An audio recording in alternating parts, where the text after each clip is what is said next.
The Wednesday Surprise by Eve Bunting. I like surprises, but the one Grandma and I are planning for Dad's birthday is the best surprise of all. We work on it on Wednesday nights. On Wednesdays, Mom has to stay late at the office, and my brother, Sam, goes to basketball practice at the Y. That's when Grandma rides the bus across town to stay with me. I watch for her from the window and I blow on the glass to make breath pictures while I wait. When I see her, I call, "Sam, she's here!"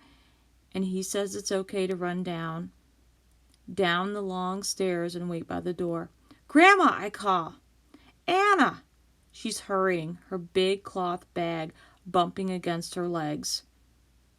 We meet and hug.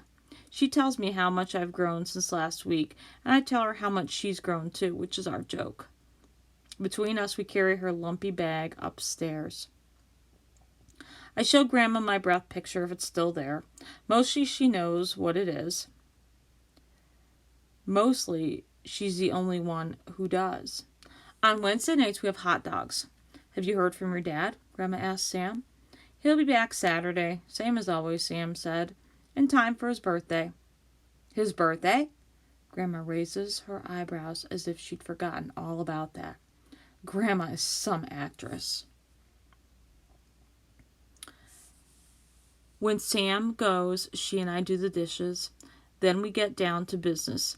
I sit beside her on the couch, and she takes the first picture book from the bag. We read the story together out loud, and we finish one book we start a second. We read for an hour, get some ice cream, then read some more. Grandma gives me a hug. "Only 7 years old and smart as paint already." I'm pleased.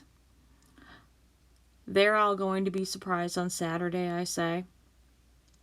When Sam comes home, we play card games, and Mom comes home, she plays too. "You'll be here for the birthday dinner?" Mom asks as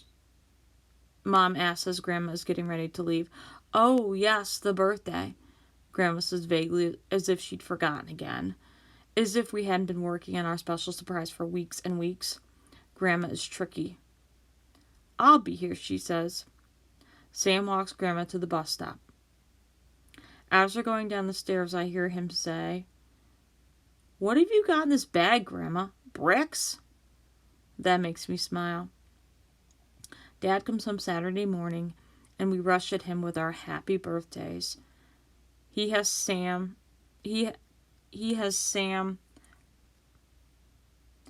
brought Sam a basketball magazine and me a pebble, smooth and speckled as an egg, for my rock collection. "I found it in the desert, close to the truck stop," he says. "It was half covered with sand."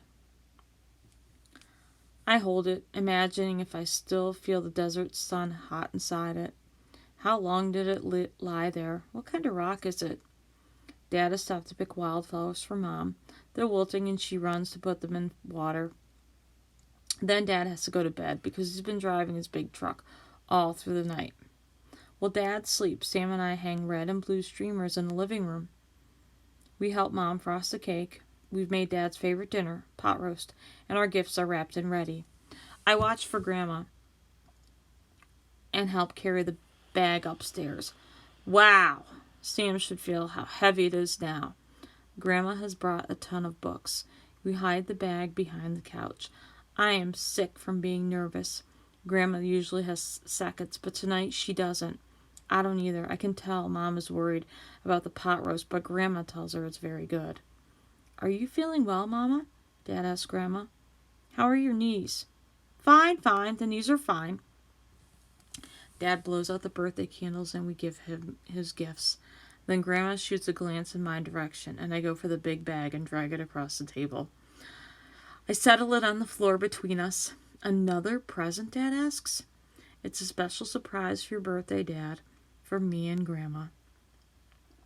My heart's beating awfully fast as I unzip the bag and give the first book to Grandma. It's called Popcorn. I squeeze Grandma's hand, and she stands and begins to read. Mom and Dad and Sam are all astonished.